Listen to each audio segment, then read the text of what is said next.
Olá pessoal, salve salve! Hoje nós vamos tratar de um tema muito pedido aqui no canal, que é a audiência que vai ocorrer no dia 24 de junho de 2025, agora, para tratar da inconstitucionalidade do artigo 1º da Lei 91/92. Antes de começar o vídeo, eu preciso fazer um pedido para você que ainda não é inscrito neste canal, para que se inscreva para se manter atualizado. Curta o vídeo, compartilhe com quem possa interessar e também, caso queira, comente. Bom, inicialmente o que nós estamos tratando? Nós estamos tratando de um recurso feito pelo magistrado, atual magistrado de piso, de plano, para debater uma questão de inconstitucionalidade de uma norma à luz da Constituição lá na Corte Constitucional. O recurso se chama Ordinanza di Rimessione. Está aqui, este é o recurso lá levantado pelo juiz de primeiro grau lá de Bolonha, no âmbito de uma ação que está tramitando no Tribunal de Bolonha. Então nós temos que este tipo de recurso leva questões de inconstitucionalidade de alguma norma ou algum dispositivo normativo que tenha força de lei para análise, é um exame da Corte Constitucional, que é a corte mais alta da Itália. Bom, pessoal, essa Ordinanza di Rimessione é do dia 26 de novembro de 2024. E o que isso quer dizer para a gente, né? Nós temos aí um lapso temporal de cerca de 6 a 8 meses entre a Ordinanza di Rimessione até a data da audiência, né? Obviamente, 24 de junho é a data da audiência, não é a data do julgamento. Dias depois, né, semanas talvez, nós vamos ter a sentença da Corte Constitucional acerca do julgamento desta questão aqui, né? E dia 24 será a audiência. Então, só para a gente saber que quando a gente for levantar da mesma forma a questão de inconstitucionalidade da própria lei de conversão do decreto, a Lei 74 de 2025, nós já sabemos que este lapso temporal, a gente já tem noção deste lapso temporal, né? Nós temos já um juiz de Turim que deve levantar a questão já agora em junho ou julho, e então nós daqui a 8 meses teremos então uma audiência e um julgamento posterior da Corte Constitucional acerca já da lei de conversão, no âmbito de uma ação já protocolada posteriormente à lei de conversão, correto? Uma coisa que a gente tem que partir como premissa é que nenhuma lei está isenta de sofrer o controle de constitucionalidade. Nós temos que qualquer norma pode ser questionada do ponto de vista da sua constitucionalidade, da sua compatibilidade com o sistema constitucional de um país, né? E nós estamos falando aqui, por exemplo, eu trouxe para vocês 2 julgados recentíssimos da própria Corte Constitucional acerca da inconstitucionalidade, não do artigo 1º, porque é a primeira vez que o artigo 1º está sendo levado à apreciação da Corte Constitucional. Eu trouxe aqui 2 julgados recentes com relação a outros dispositivos também da Lei 91/92. Então vamos ver. Por exemplo, o primeiro, a Corte Constitucional declarou inconstitucional o artigo 5º, o da naturalização pelo matrimônio, da Lei 91/92, na medida em que ele não exclui a morte do cônjuge das causas que impedem a solicitação da cidadania pelo casamento. Então, tratando como lesivo dos artigos 3º, que é o princípio da igualdade, o artigo 24, o direito de ação, e o 111, o contraditório, né, onde está previsto o contraditório da Constituição italiana. Em segundo lugar, nós temos também uma outra sentença da Corte Constitucional, agora, do dia 7 de março de 2025, sentença número 25 de 2025, que declarou a inconstitucionalidade do artigo 9º, inciso 1º, da Lei 91/92, na parte em que não previa a isenção da prova de conhecimento de língua italiana para estrangeiros com graves limitações cognitivas, físicas e sensoriais. Então, gente, a gente está vendo que, muito recentemente, a própria Corte Constitucional já se pronunciou por meio desses recursos, né, de Ordinanza di Rimessione, para analisar outros trechos da Lei 91/92, e aqui estão os julgamentos, os resultados dos julgamentos, né? Então, toda lei é passível de controle de constitucionalidade. Então, é absolutamente normal que isso ocorra. É óbvio que esta ordenança aqui de Bolonha, ela, vamos dizer assim, ela está mais adiantada do ponto de vista da sua tramitação, né? Porque ela tem já audiência fixada já há algum tempo para o dia 24 de junho de 2025. E essas outras que eu citei, a de Roma, Milão, Bolonha, Firenze, elas ainda não têm data marcada, então elas vão ser julgadas e esta que vai ser julgada e as demais perdem o objeto por conta da data que esta aqui está mais adiantada. Então essa vai ser julgada primeiro para então as outras ou julga-se tudo junto mas esta aqui é a mais bem fundamentada também, depois nós vamos ver.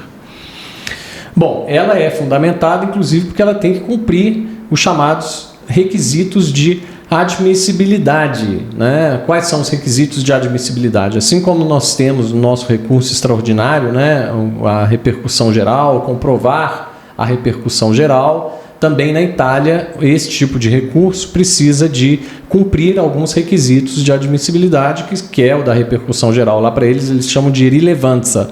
Então, está cumprido aqui o requisito da relevância e também o requisito que a questão não é manifestamente infundada, né?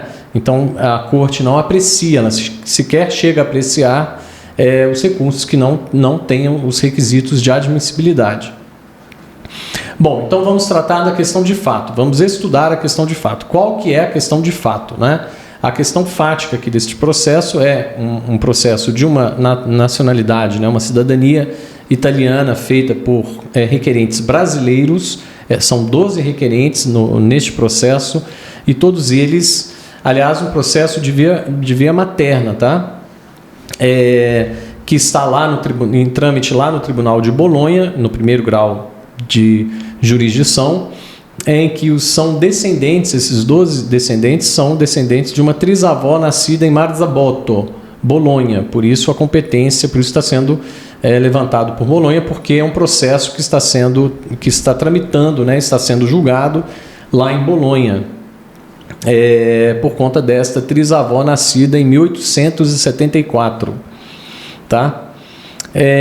Então o que acontece? Aqui na audiência, né, e aqui eles relatam muito essa questão da audiência, o juiz, esse Marco Gattuso, ele interrogou a advogada perguntando para ela se algum desses requerentes tinha alguma ligação genuína com o Estado italiano, se eles pretendiam morar na Itália, se eles já tinham passado pela Itália, estado na Itália alguma vez na vida, se eles pretendiam trabalhar na Itália, se eles falavam o idioma italiano e tudo mais. Então a advogada respondeu que não os conhecia, que tinha contato apenas com um dos requerentes por e-mail, por escrito, e que, portanto, essa requerente, uma delas se encontra até em Portugal, e que uma dessas requerentes teria respondido tudo na língua italiana, né, mas que não sabia falar sobre os demais requerentes do processo.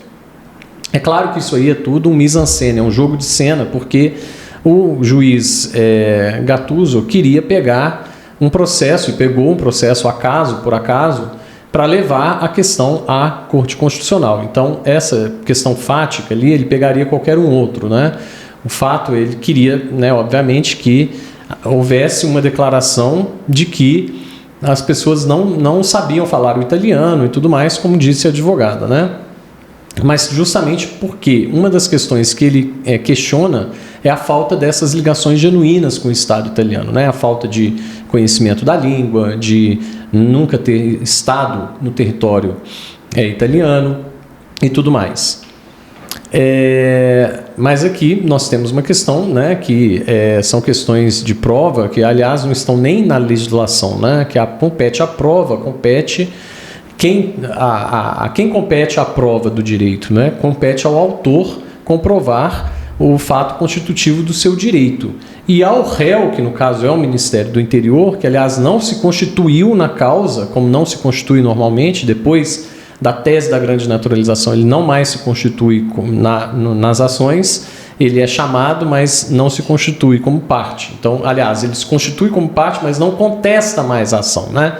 Ele se constituiu aqui como parte, mas não contestou esta ação. Então, cabe ao réu apontar os fatos modificativos e impeditivos do direito do autor. E aqui nós temos, inclusive nós temos uma inovação na lei nova, que ninguém está falando, aliás, que é uma questão muito importante, que é essa inversão do ônus probatório, né? Que lá no artigo 2º do decreto, ele colocou a questão da inversão do ônus probatório, né? Que é uma questão que eu não vejo ninguém falar e que causa um pouco de espécie, porque como pode, então, o autor, ele tem que, além de provar o direito dele, ele também tem que fazer o papel do réu e comprovar todos os fatos modificativos, extintivos do seu direito, né? Bom, enfim. Então, aqui, prosseguindo, o juiz faz um breve apanhado, né, da jurisprudência aplicada até o momento, né, especialmente a jurisprudência da Corte di Cassazione, em que ele fala das questões das sentenças históricas que nós tivemos, por exemplo, a partir da sentença número 30, né, que é a 30 de 1983, de 28 de janeiro de 1983, que a Corte Constitucional declarou, então, a inconstitucionalidade do artigo 1º da Lei 555 de 1912. Aliás, a Lei 555 de 1912 não está sendo debatida aqui nesta Ordinanza di Remissione, né?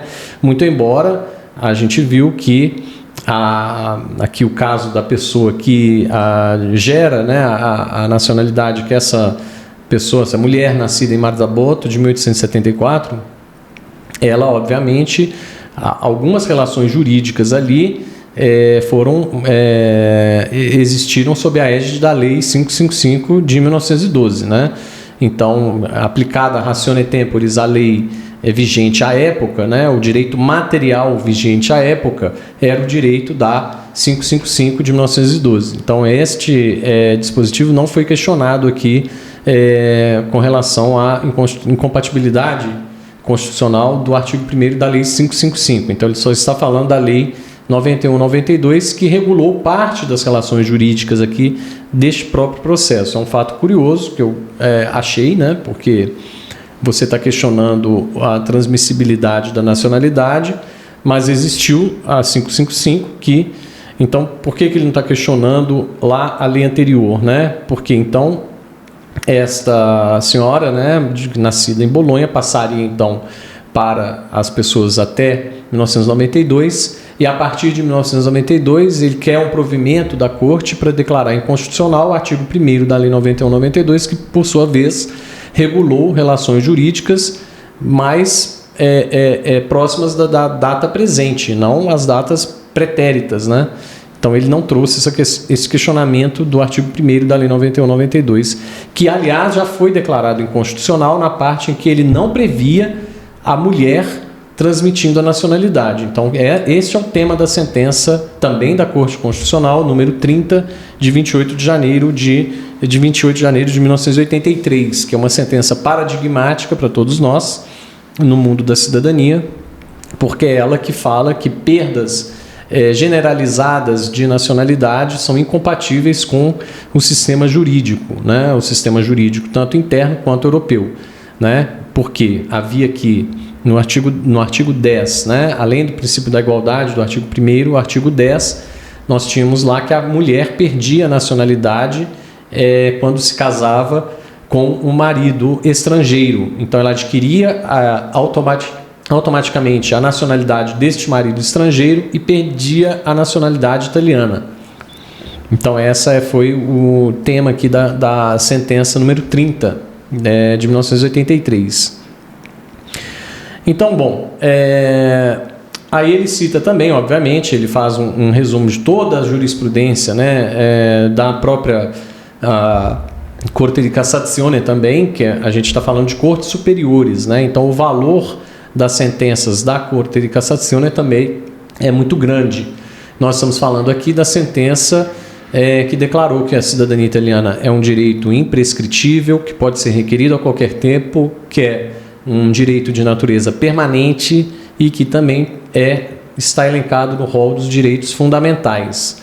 Então, nós temos aqui essa sentença que também é paradigmática, né, da Corte di Cassazione, lá tratando da questão da grande naturalização, e que é muito forte, porque ela foi dada pelas seções unidas, né? Pela Sezioni Riunite, ou Sezioni Unite, da Corte di Cassazione. Então tem um valor jurídico muito forte, né, no ordenamento, uma sentença de uma corte, da mais alta corte, né, do país, porque tem as competências, né, a Corte Constitucional e a Corte de Cassação, né, competências distintas. Mas a Corte de Cassação também tem, ainda mais em sezioni riunite, ou seja, em turmas, em câmaras reunidas, né, fazendo analogia com o direito brasileiro, né.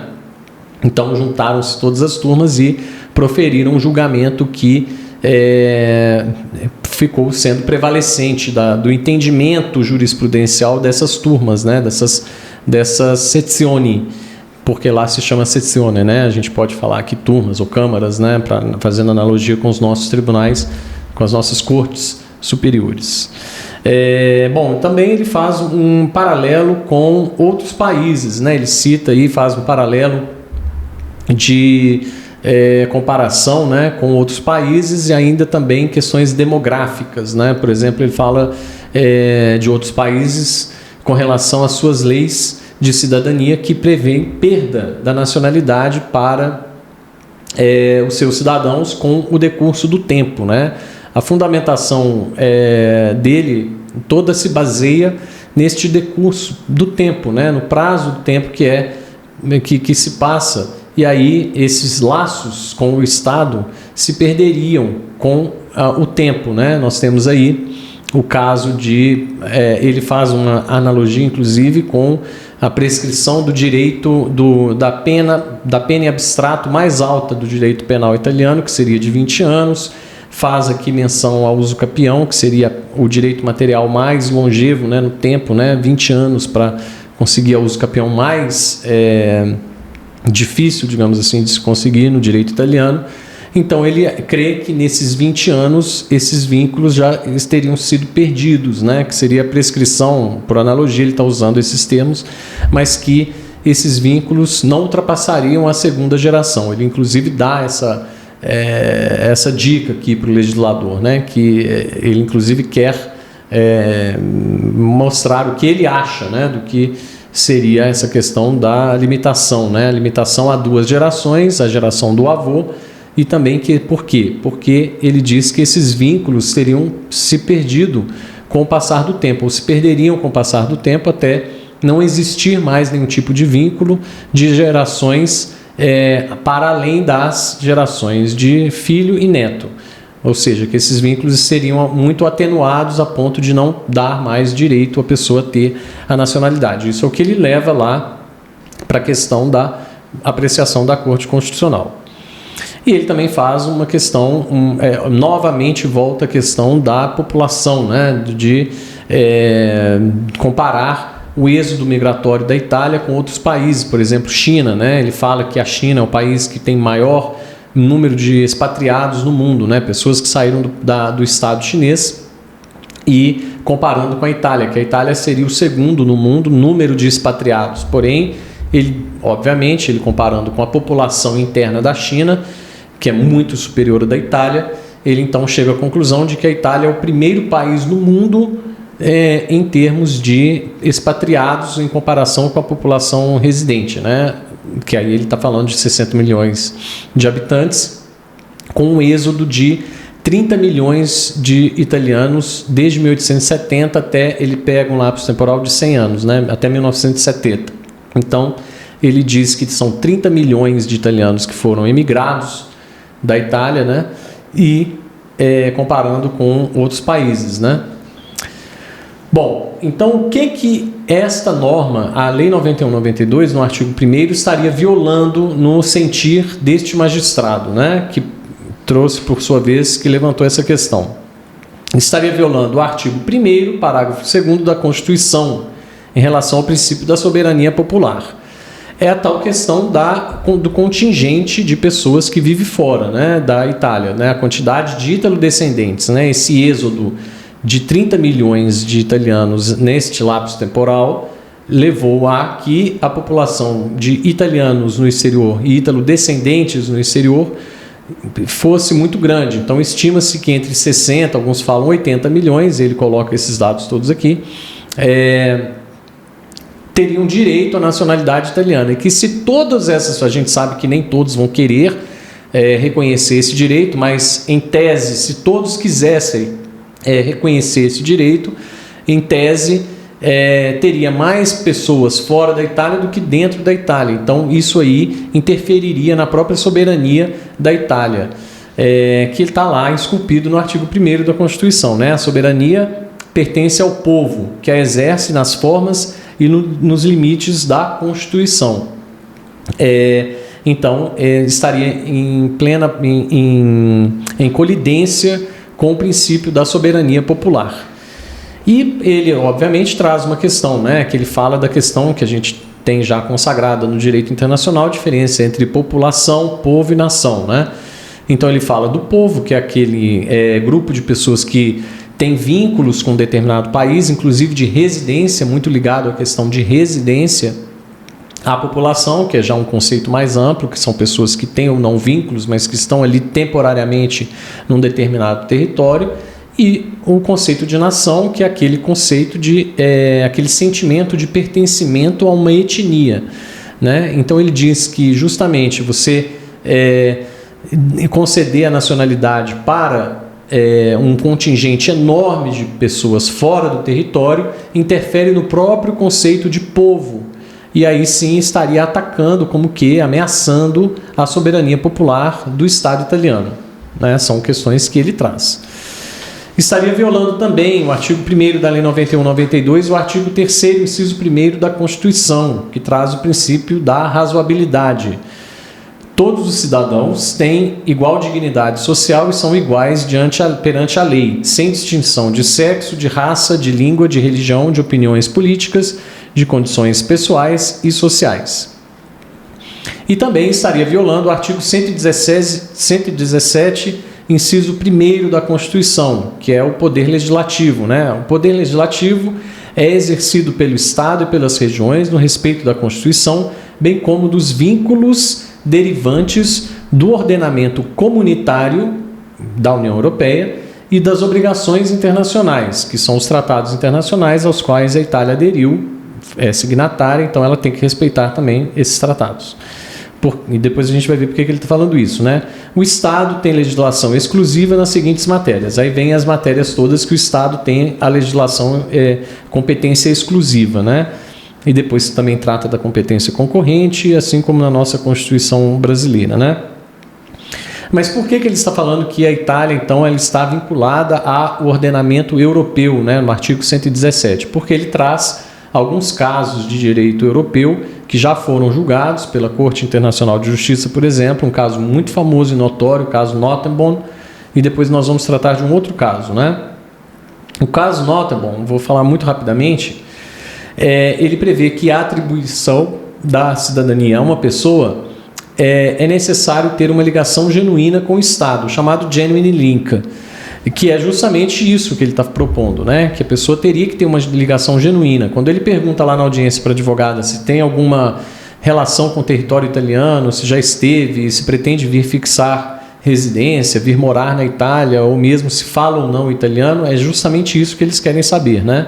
Se existe ou não a presença dessas ligações genuínas com o Estado italiano, porque ele considera que essas ligações genuínas que deveriam servir como base para a transmissibilidade da nacionalidade, porque à luz do que o legislador de 1992 quis, é que essa transmissibilidade fosse automática, né? Ou seja, sem limite de gerações. Já ele acredita que precisa haver um limite de gerações por conta de todas essas questões que ele trouxe, né? O conceito de povo e tudo mais, da soberania popular. Então, o que foi o caso Nottebohm? No caso Nottebohm, foi uma decisão da Corte Internacional de Justiça que estabeleceu critérios para determinar a nacionalidade efetiva de um indivíduo, especialmente quando este detém múltiplas nacionalidades. Aí a gente já entra no campo da dupla nacionalidade, né? Que também é objeto aqui do decreto. O caso envolveu um alemão, Friedrich Nottebohm, por isso o caso chama-se Nottebohm. que se naturalizou em Liechtenstein durante a Segunda Guerra Mundial e foi considerado cidadão de Liechtenstein. No entanto, a Guatemala, que aí o caso vocês vão ver que é Guatemala versus Liechtenstein, ou Liechtenstein versus Guatemala. Então, na Guatemala, onde Nothemund residia, ele se mudou para lá em 1905, né, para fugir da guerra, alegando que a natureza... Então, no entanto, a Guatemala, onde Nothemund residia, recusou-se a reconhecer sua nacionalidade de Liechtenstein, alegando que a naturalização foi feita apenas para evitar a guerra e que ele não tinha vínculo genuíno com o país.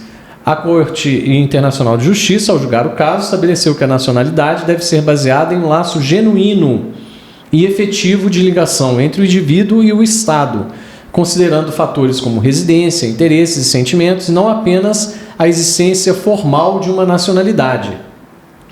Então, essa decisão teve grande impacto no desenvolvimento do direito internacional privado, influenciando a forma como os Estados lidam com questões de nacionalidade e dupla cidadania.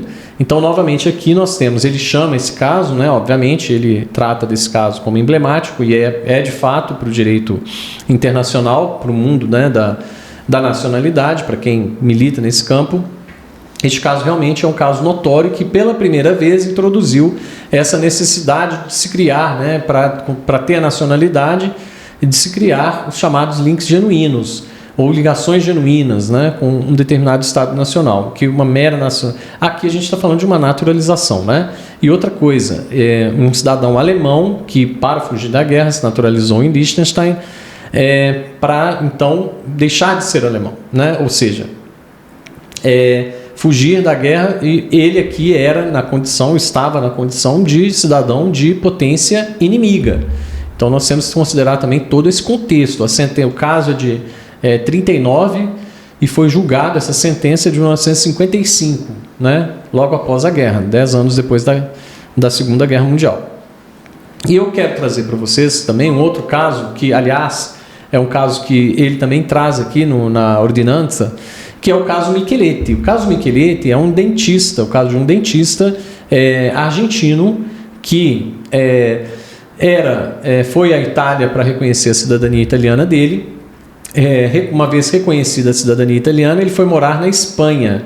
E lá a Espanha o impediu de ter a carteira de residente no Estado espanhol, porque à luz do Código Civil da Espanha, ele não teria direito a morar lá, porque o Código Civil da Espanha considerava a primeira cidadania, ou seja, a cidadania argentina, desconsiderava então, portanto, que ele também era cidadão europeu. Aqui a gente está falando da Comunidade Econômica Europeia, ainda não era União Europeia, mas já havia esse princípio de livre circulação entre os Estados membros da Comunidade Econômica Europeia, da CEE, entre os seus nacionais, ou seja, nacionais de Estados membros poderiam livremente circular, fixar residência, trabalhar. Ele queria exercer a profissão de dentista na Espanha e assim o Estado espanhol o impediu de ter a carteira de residente, porque ele pediu a carteira de residente não como cidadão argentino, mas como cidadão italiano, residindo no território espanhol, ou seja, outro Estado membro da Comunidade Econômica Europeia. Bom, o caso foi parar, obviamente, na Corte também de Justiça, e lá foi proferida uma decisão de que o Estado espanhol não poderia, ainda que o Código Civil espanhol previsse que deveria ser considerada a primeira nacionalidade, que o Estado espanhol não poderia, pelo fato dele ser cidadão italiano, não poderia então impedi-lo de residir, porque a Espanha tinha aderido a tratados internacionais e que justamente previam que seus nacionais, né, poderiam residir nos territórios de outro Estado nacional membro da Comunidade Econômica Europeia. Então, uma derrota que, aliás, ele cita aqui, né, na ordinança, mas que já está em contraste aqui com o caso Nothemund, né? A gente está vendo que é um caso que também é emblemático, muito estudado, e que traz o direito europeu, né, à luz. Então ele estaria ferindo também o que ele... aí ele trouxe aqui, né, na Ordinanza di Rimessione, o artigo 9º do Tratado da União Europeia, o 20º do Tratado de Funcionamento da União Europeia, que institui a cidadania da União Europeia. Fundamentalmente, eles dizem a mesma coisa, né? Artigo 9º do Tratado da União Europeia. É cidadão da União qualquer pessoa que tenha a nacionalidade de um Estado-membro. A cidadania da União acresce à cidadania nacional e não a substitui. E no mesmo sentido, o artigo 20 do Tratado de Funcionamento da União Europeia, né? É instituída a cidadania da União. É cidadão da União qualquer pessoa que tenha a nacionalidade de um Estado-membro. A cidadania da União acresce à cidadania nacional e não a substitui. Aqui, obviamente, a gente está trazendo uma questão de direito europeu, e que a cidadania da União Europeia é concedida, porque quando o Estado Nacional concede a sua nacionalidade, ela está concedendo também a nacionalidade da União Europeia, hoje em dia União Europeia. Então, assim, a União Europeia tem também o direito de tutelar, e as cortes, né, a Corte Europeia de Direitos Humanos, a Corte de Justiça Europeia, também tem direito de tutelar a sua própria nacionalidade, né? Mas a pergunta que se coloca, então, é o seguinte, quão forte deve ser este vínculo efetivo, né? Porque, obviamente, que se ele está falando de que deve existir vínculos efetivos para a concessão da nacionalidade, a pergunta que se coloca, por ser uma característica totalmente subjetiva, né? Quão forte deve ter quão deve ser este vínculo, né? E se pode existir uma norma que exija um vínculo, né? Porque se a gente for pensar que o sangue é um vínculo, né? O vínculo de sangue é um vínculo, talvez um vínculo bastante forte até, por sinal, né? Mas ele quer ainda mais outros vínculos, né? Vínculos efetivos, que ele aqui está dizendo que pode ser a língua, pode ser a residência. A gente viu no decreto que o decreto traz questões de residência, né? A residência no solo, que é importante. Então, nós temos aqui também essa questão sendo trazida, né? Então, quão forte deve ser este vínculo efetivo, né? E a segunda, né? Qual a intensidade necessária de tal vínculo? Se deve existir uma norma para regular a existência desse vínculo, né? Algo extremamente subjetivo, né? E a terceira, as possíveis consequências jurídicas da violação de tal norma, se existir tal norma, né? Ou seja, viajar a cada 20 anos, votar, e se a pessoa deixar de votar, e se a pessoa deixar de viajar, o que acontece com ela, perda da cidadania e tudo mais. E agora a questão que a gente que nos interessa, né, que é o que muito se pergunta aqui, né, que é qual o impacto que a análise deste caso vai ter na análise da possível, que a gente vai, obviamente, remeter à Corte Constitucional com relação à lei de conversão do Decreto-Lei número 36 de 2025.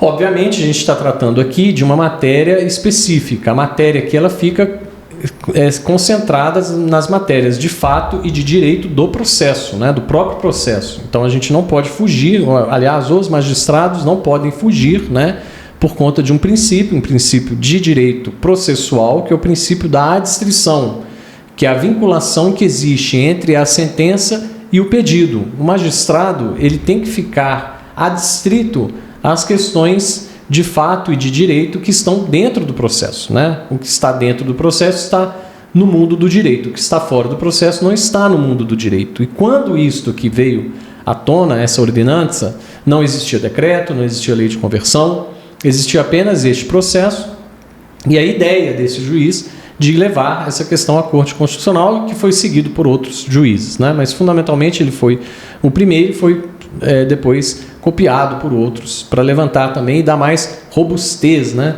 a essa questão. Na verdade, então, o juiz, o magistrado que vai analisar este caso, ele não pode fugir das matérias que estão elencadas aqui, né, de tanto fáticas como de direito. Então, não havendo decreto, não existindo ainda o decreto, as questões vão ficar limitadas à análise da Lei 91/92, como a gente conhecia antes do decreto, né? Por conta deste princípio da adstrição, que está também previsto no Código de Processo Civil italiano, no artigo 112, que é a corrispondenza fra questo e pronunciato, ou seja, essa correspondência, o próprio princípio da adstrição no direito processual civil italiano, que é a correspondência entre o pedido e o julgado, né? e o pronunciado pelo magistrado. Então, o magistrado lá da Corte Constitucional, ele não pode fugir das matérias que estão sendo tratadas. Então, o decreto-lei sequer será citado aqui, né? A não ser que a Corte Constitucional traga para si a competência, né? Advogue para si a competência para tratar também aqui nessa sede, tratar do decreto-lei, coisa que parece um pouco não apropriada nesse caso, né? E também muito improvável de que se ocorra, né? O que vai acontecer aqui, o que pode acontecer aqui, que é o que os advogados e as associações que se integraram ao processo para poder fazer as sustentações orais, né? Vários advogados, as próprias associações que se integraram como a Miticuri para poder fazer, né, as sustentações orais, e todas as pessoas que vão estar lá vão poder fazer as suas sustentações orais, porém elas vão estar limitadas às questões de o que vai se tentar fazer com que lateralmente, marginalmente, a Corte Constitucional acabe por proferir algum tipo de, não na fundamentação ou na parte do dispositivo, nada disso, né? Nós estamos vendo lá que, por exemplo, uma sentença, né, que é um título judicial, ele tem 3 partes, né? Relatório, fundamentação e dispositivo. Então, essas questões não podem sequer estar na fundamentação, porque o decreto não pode servir de fundamento para esse julgado, né?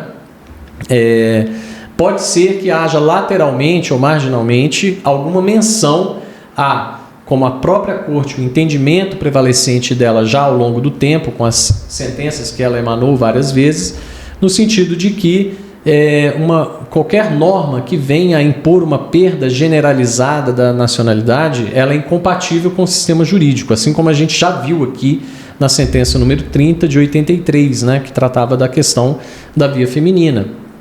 Que impunha essa perda generalizada para a mulher que se casava com o estrangeiro e adquiria a cidadania do estrangeiro por naturalização e perdia automaticamente a cidadania italiana. Então essa perda generalizada ela é incompatível com o ordenamento jurídico, né? Então o que a gente pode esperar de eventuais decisões da Corte Constitucional nesse sentido? Bom, a Corte Constitucional pode simplesmente reafirmar todo este entendimento que ela tem tido historicamente e pronunciar-se no seguinte sentido, de que esta é uma questão assim quis o legislador de 1992, quando lá atrás ele instituiu o artigo 1º da Lei 91/92 ao dizer que é cidadão italiano filho de pai ou mãe cidadã. Nesse sentido, existe uma atribuição automática, geração a geração, da nacionalidade italiana, sem limite geracional. Assim quis o legislador. Então, se assim quis o legislador, obviamente que a Corte não pode entrar numa questão que sequer é constitucional, né? Que a legislação é infraconstitucional, a legislação que trata de cidadania, né? Antes estava prevista no Código Civil do Reino, que também é legislação infraconstitucional, depois teve lei especial, a 555 de 1912, e também, depois da 555, a 91/92, que derrogou por inteiro a 555, então segue sendo, inclusive depois das modificações introduzidas pela lei de conversão do decreto, segue sendo a lei de cidadania italiana, ainda que com essas modificações recentes, né? Então foi da opção do legislador italiano, naquela época, promover essa transmissibilidade automática, sem limite de geração, sem prever os vínculos efetivos que aqui estão sendo considerados, né? Então, deixar para a competência do legislador.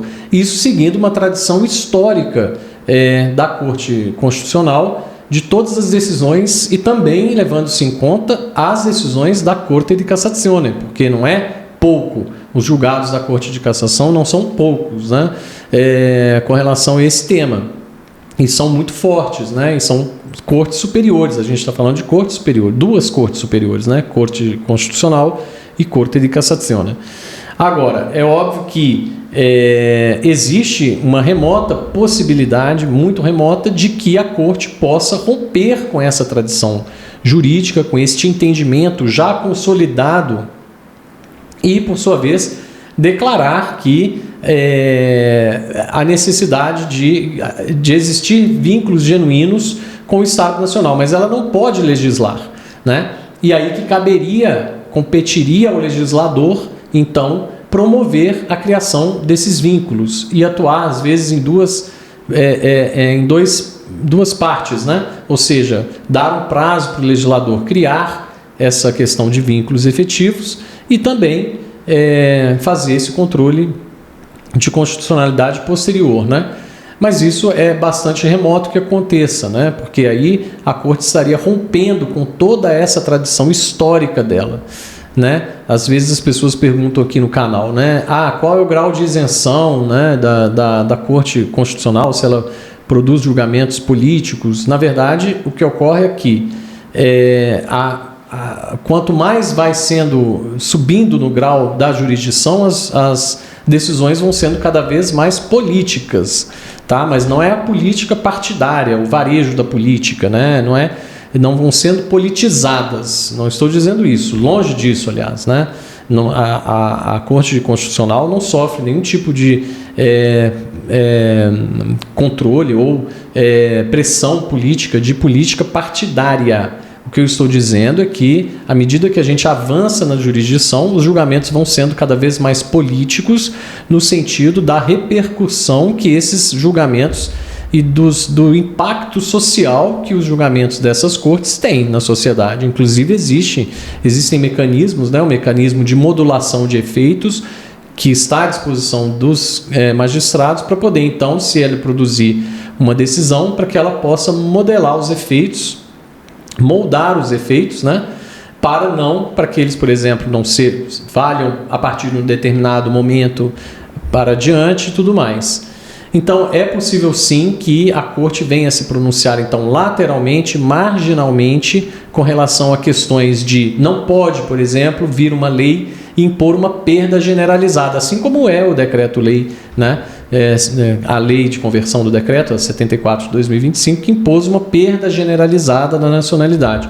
E também uma questão que está sendo debatida e que os advogados vão tentar trazer para dentro do processo é a questão da retroação, né? Que a Corte já se pronuncie de alguma forma, ainda que não diretamente com relação à lei de conversão, mas se pronunciar acerca de da incompatibilidade jurídica de uma retroação da lei para atingir pessoas que já tinham adquirido ao nascer, porque se aplicada ratione temporis à lei 91/92 para o indivíduo, né, que já tinha nascido antes da lei da lei de conversão do decreto, ele tinha adquirido ius sanguinis a cidadania no momento em que ele nasceu, né? Porque assim era a legislação anterior, né? Então, obviamente, a Corte pode vir nesse sentido e dizer que pode até haver um link genuíno que o legislador deveria criar, que é da competência do Poder Legislativo e não da competência, obviamente, da Corte, não tem como legislar, né? Então, seria de competência, caberia ao legislador essa tarefa de definir quais são, a partir de quando eles seriam, digamos, cobrados, né, exigidos da população em geral, mas que isso não pode ser retroativo. Então, deve vir alguma decisão, não na decisão, no dispositivo, mas em algum tópico, né, marginalmente, dizendo que pode haver uma exigência de um link genuíno, que pode ser a língua e tudo mais, mas ela deve ser legislada, compete ao legislador criar este link genuíno através de normas, né, normas legais, e a partir de quando elas devem valer, e não ter efeitos retroativos, né, para atingir relações jurídicas já estabelecidas, né, já sedimentadas com relação ao direito aplicado ratione temporis às pessoas, né, segundo o princípio jurídico também romano do tempus regit actum, né, ou seja, o tempo rege o ato, ou seja, aquelas pessoas que nasceram à luz do direito material, como quis o legislador de 1992, elas já então teriam adquirido pela via do ius sanguinis. Bom, pessoal, este é o vídeo de hoje. Se vocês curtiram, deixem o seu like, comentem, compartilhem e nos vemos no próximo vídeo. Muito obrigado.